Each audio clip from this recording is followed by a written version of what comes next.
Good evening, friends, and welcome to DTV, the Democratic voice for voters of all persuasions in East Tennessee. My name is John Stewart.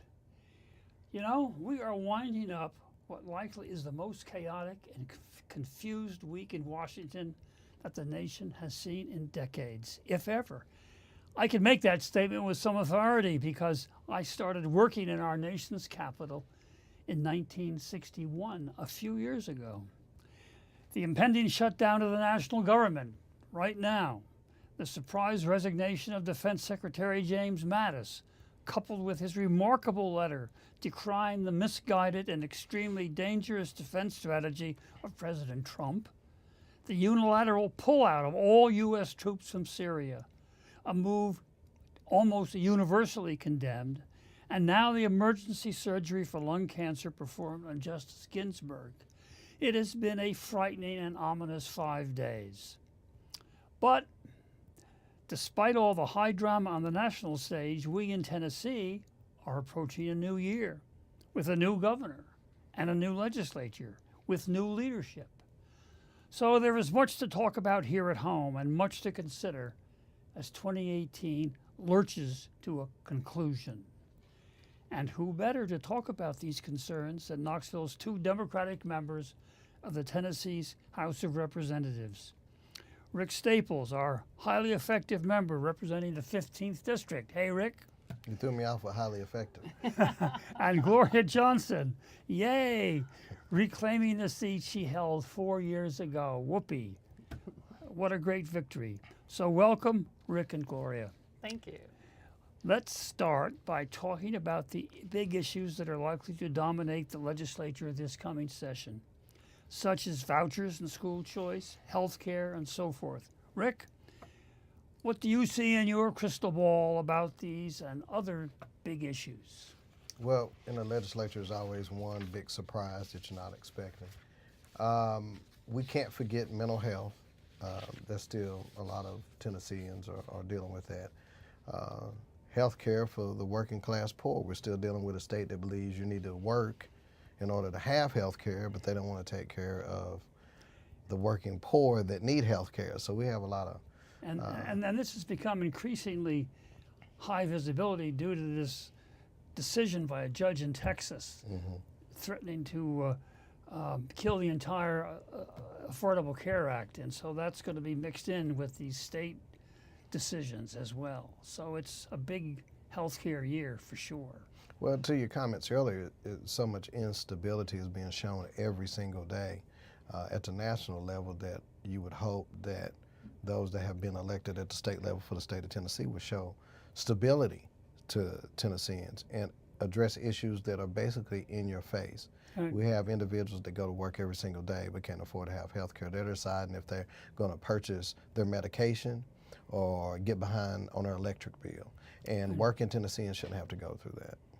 So, Gloria, what are your thoughts? Well, you know, very similar. We have got the money. The money is sitting there for us to use to give care to the folks that Rick was talking about. And it's incredibly frustrating to me that they're letting that money sit there while Tennesseans get sick and some Tennesseans die, quite frankly. So we've seen 2 more hospitals, this time in East Tennessee, close because of the lack of Medicaid expansion. And so what I hear a lot, and I bet you've heard this on shows too, is that people go, well, the governor doesn't want it. How do you think it's going to happen? Well, you know what? We just saw where 66% of Tennesseans want it, regardless of party. That's including Republicans, Independents, and Democrats. So at some point, I think it's our job to take the people's voice to the Capitol. Same thing with vouchers. Governor Yeah, let's talk about vouchers, because that's going to... Tennessee has been able to defeat the various voucher initiatives over the last 5 or 6 years. One of the few states in America where that's been done. But we now have a new governor who said he's strongly for them. He's hired a staff that has worked actively to promote vouchers. So you can just bet everybody better voucher up because it's coming. And the troops are getting ready for the fight. I've worked with a state coalition to keep our public schools public, and they're gearing up. And that's another point. It's once again, it's our job to bring the people's voice to Nashville, because the people's voice is against vouchers. And it's another place where the other side has been a bit disingenuous when they've said, oh, well, Lee ran on vouchers. No, he ran on career and technical education. He never talked about vouchers because he knew it wasn't popular. And he brings it up after he wins the election, and then brings in, makes hires of people who have worked with Betsy DeVos for some time. We know that's not what Tennesseans want. They've been loud and clear on that. The say a word or two, and Rick, you jump in by all means. Why are vouchers a problem? They was, theoretically, it sounds kind of like a good idea, but there's a lot to that to unpack. First of all, vouchers go into individuals that are looking to leave whatever school is in their community to get dollars to go somewhere else. So one, you're taking dollars from public schools. If you feel like that a particular school in your neighborhood is substandard, don't you understand if you invest dollars into it, you could bring it up. Also, it speaks to, as an African American, it's offensive because a lot of these schools are in urban communities. If they were good enough to educate me and look where I am, surely they're good enough for your child. So why is the neighborhood good enough for you to invest in, but you can't invest in a school that's been a part of that community for decades? So it's a slap in the face to the community that raised their children to attend that school, that it's okay for you to purchase a house, rehab it, bring up the tax base, but you want to ship your kids somewhere across another part of the town. Now, not taking away anyone's choice to where you want to benefit, but have you looked at becoming a partner with that school, addressing some of those issues with that community? We become stronger as a community when we work together, not just investing in property and then making other investments and elsewhere. we have a great example here in Knoxville in Pond Gap School, where they have done a remarkable job of building a community school. That's open early, it's open late. The kids who don't have anybody at home can stay there with supervision and with instruction and with recreational time. Community meets there. They have community meetings, and there's nothing that says only Pond Gap School can do that. Well, we've got, I think, closer to 20 schools, community schools now, through either the UT partnership or Great Schools Partnership, and I think both Rick and I have them in our districts. The majority of my schools are. Yeah, mine are too for elementary. So a lot of them are. So it's something that really the state could look at Knoxville as a model, because we are doing community schools, and to my view, we're doing them right. Other cities are starting in Tennessee, but they're not using the full wraparound services that we have here. Yeah. And so that's something I might be looking to as far as legislation goes, in really defining what that is. Our comptroller issued a report that said they had a hard time measuring how the community schools were doing across the state because they didn't all have the same setup. And so what we want to do, the folks who are promoting community schools, is make sure that they have a guideline that every school needs to have so that we can compare them and see how they're doing across the state. Another issue that's, it's really not a legislative issue, I guess, but we're talking about schools. It's an issue that has been getting increasing prominence the last year or so, and rightly so, is the whole issue of discipline in our public schools, and how that is handled, and the kind of training that the staff have in terms of dealing with difficult students. There are examples of where before a kid gets out of line, and next thing you know, he's in handcuffs going to jail, and God knows what happens to that child after all that is over, compared to students who are handled properly and become an integral part of the school and lead productive and useful lives. That's a real challenge for our Knoxville public schools, and they're just beginning to get a handle on that. I wouldn't say they're even getting a handle. I'm a little disappointed from the administration on how they did a study 2 years ago that showed that those children that are being expelled, suspended, and arrested are normally poor students and African American students, which are disproportionate in most schools. That's true. And so that study showed that it affects the educational trajectory for a child. And so even though they have that documentation in front of them, I haven't really seen an active plan put in place that's being moved forward at Knox County. Yeah. And that Go one ahead. was specific to my kids as well, because you find out it is kids of color, economically challenged kids, and also disabled kids. 'Cause I worked with emotionally disturbed behavior kids, and once they did one thing wrong, they sort of got that label, and they were always targeted. And I think that study showed something to close to, if not 3 times more suspensions. And that's right for on the money. It was those 3 kids. times, Yeah. and they haven't addressed that yet. Well, they have, say they instituted restorative justice, which is I'm a big, huge fan of. But what I'm hearing from teachers in the classroom is they're not trained in restorative justice, and they're not really practicing. You know, I'd like to see a lot more people trained up. A lot of teachers feel like they're just not suspending, but they're really not offering consequences.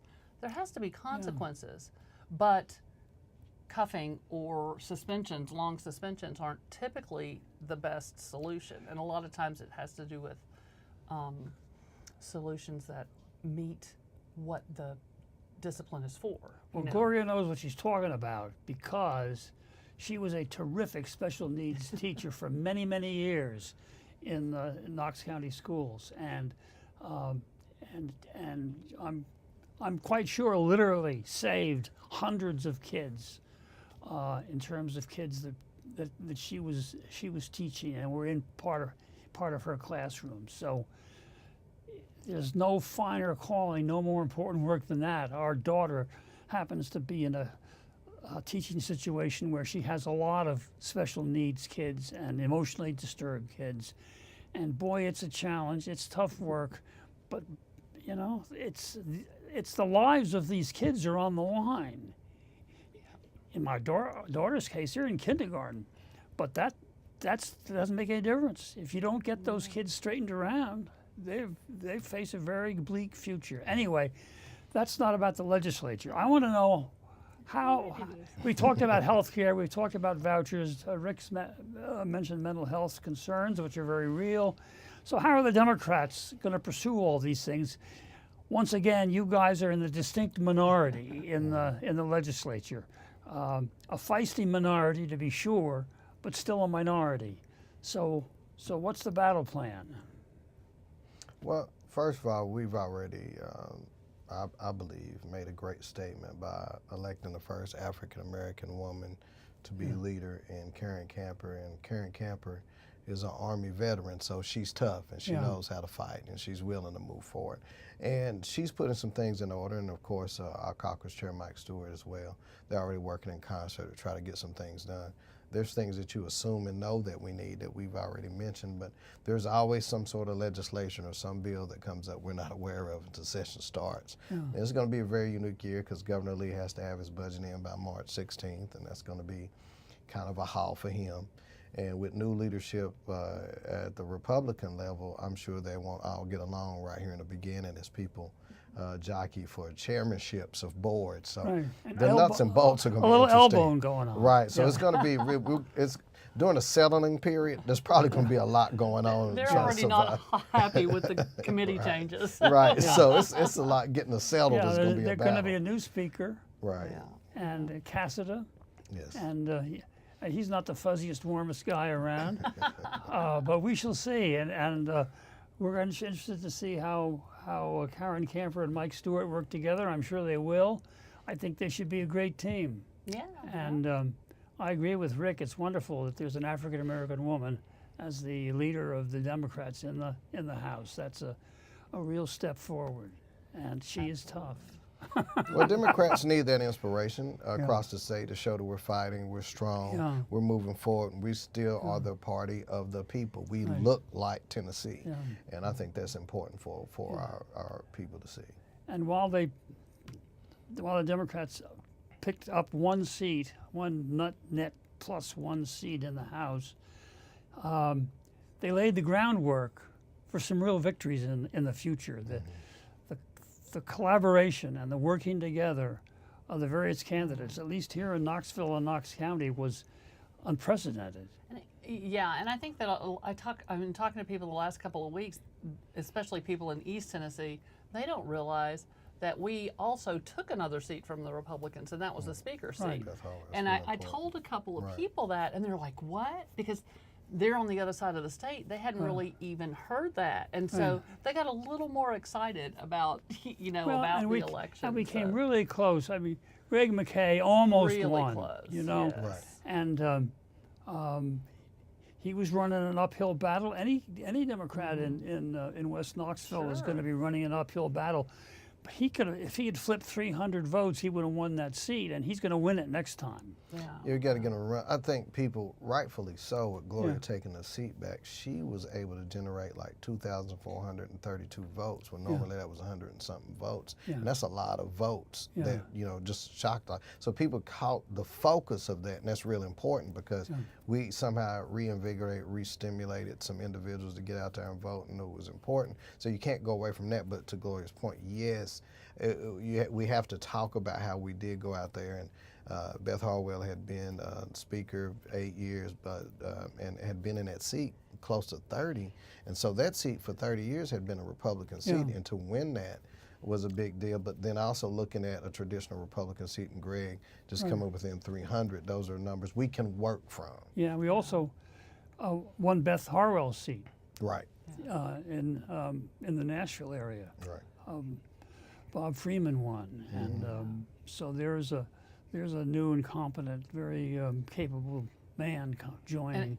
And I think too, somebody who's really popular here in Knoxville, I think seems to be is Dr. Briggs, and Jamie Ballinger came really close. I mean, for that kind of a seat, I think she did a great job in getting that message out. I mean, there were that's some a good point. Democrats had some great candidates this time, and they ran good races, but it's an uphill fight.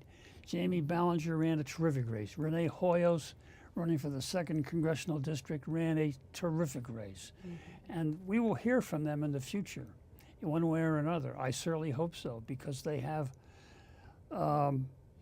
they like politics. They like, they have a calling. They see it as a way of serving their communities. And those are the kind of people we want. Absolutely, and I think in every district, I think we move the dial at least a few points, and that's and that's what this is about. And you look around statewide, you look at Williamson County in their county and state races, they had 19 people run as Democrats. Typically, they don't have one, and 19, and they increased their voter turnout almost. It was 381%. It increased in Blount County. It increased in Knox County.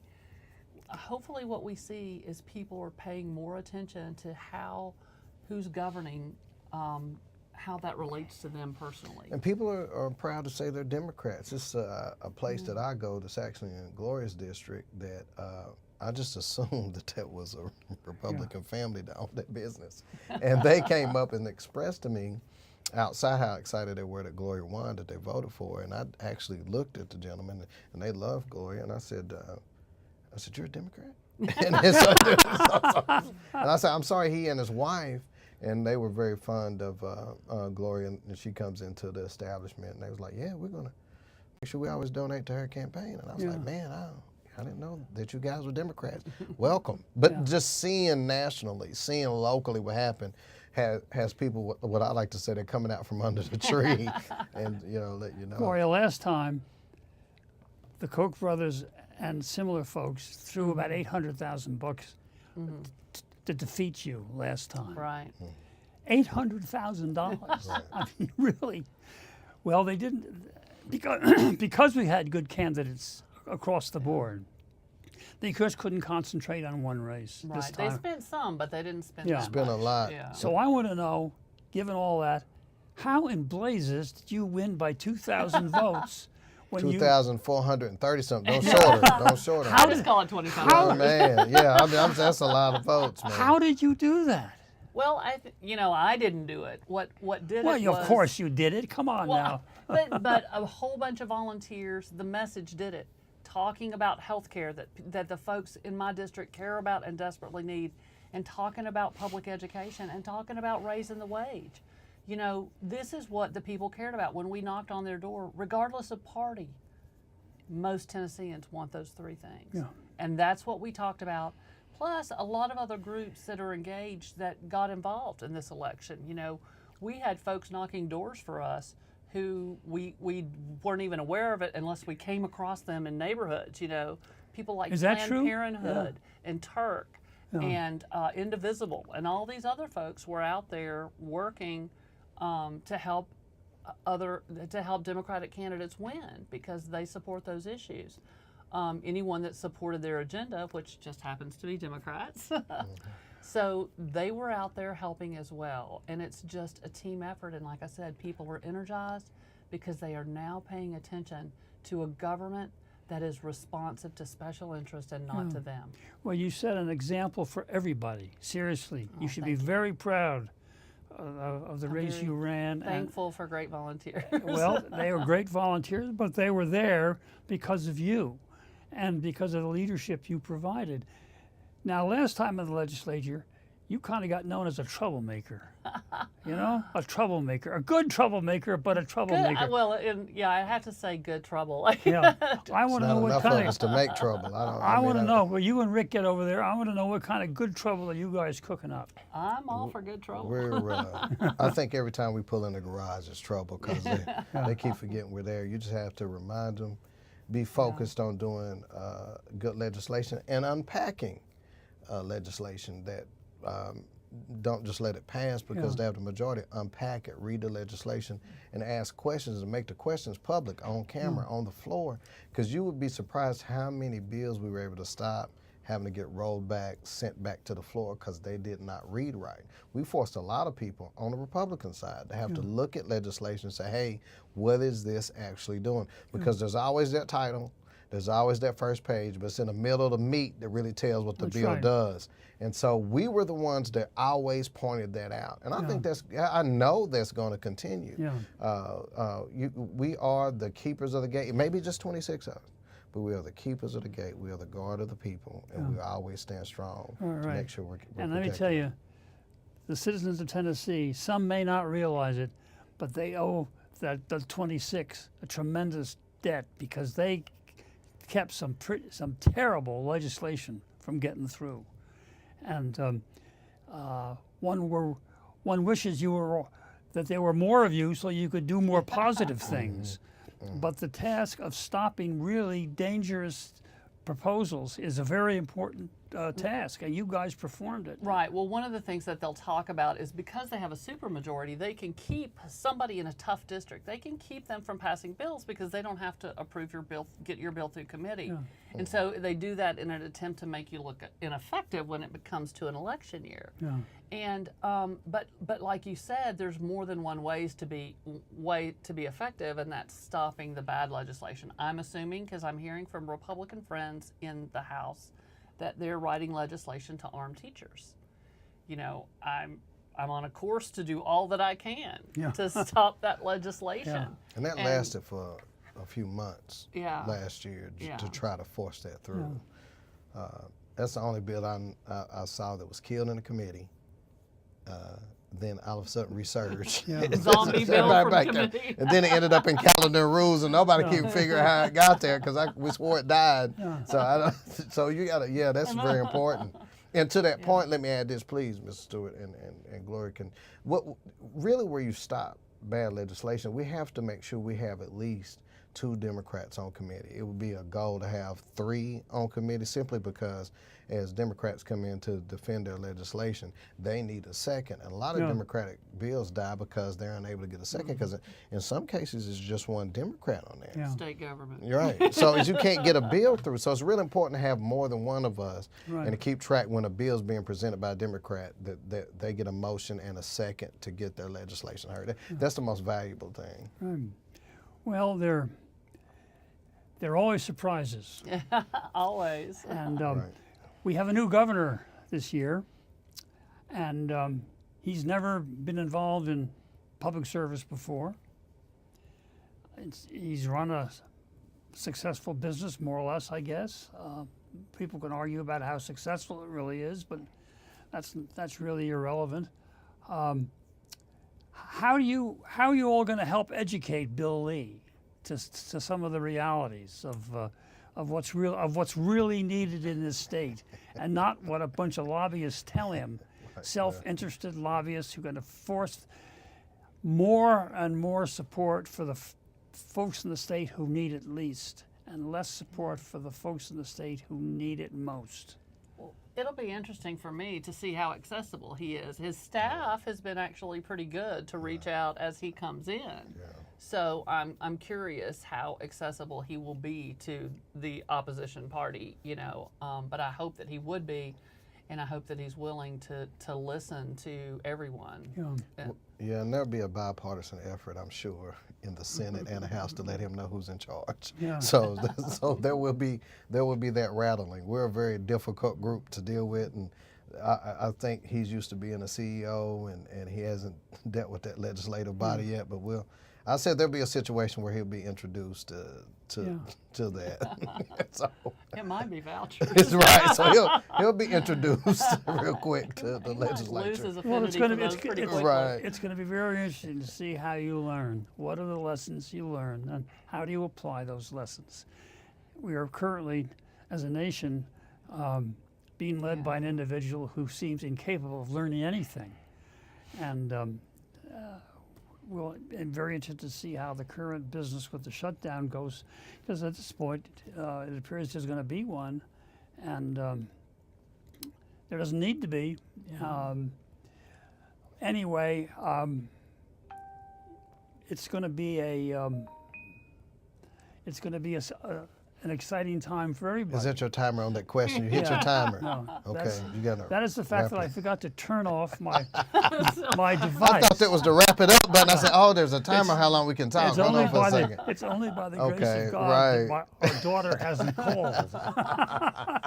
So That's pretty awesome. we've got about a little more than a minute and a half. What sort of final thoughts do you want to leave our audience of tens of thousands of outstanding viewers? What's your closing thought? What I'd like to say is please stay involved and engaged, and pay attention to the legislation that's been talked about in Nashville, and see how you can help get on a rapid response team to respond and call your representatives, because when you're in the minority, what we've got to do is rely on the folks at home, the Tennessee families that want to see something different, on their showing up to talk to their representatives, to lobby their representatives, and to make sure that they're making their voice heard. And we, of course, want to do everything we can to give them a voice. They can make a difference. Rick, any thoughts? I know we're supposed to be talking about legislation, but I got to really aim this at people at home and But just understand. do it quickly. That's the main Stay thing. engaged. Stay engaged. We have a very, very important mayoral race next year. We have city council race next year. Stay engaged. Don't get weary from this past year. We need people active, volunteering, knocking doors. 2020, the presidential election, will be here before you know it. Remember, March 2020 is when the primary for the presidential is happening. So don't go to sleep on us. Don't disappear. Stay engaged, pay attention, and remember to support your local legislature, because we need Remember it. self-care. Right. Outstanding advice that I hope everybody takes seriously and follows. Well, this has been a lovely, fine program and fun program, and good night for everybody.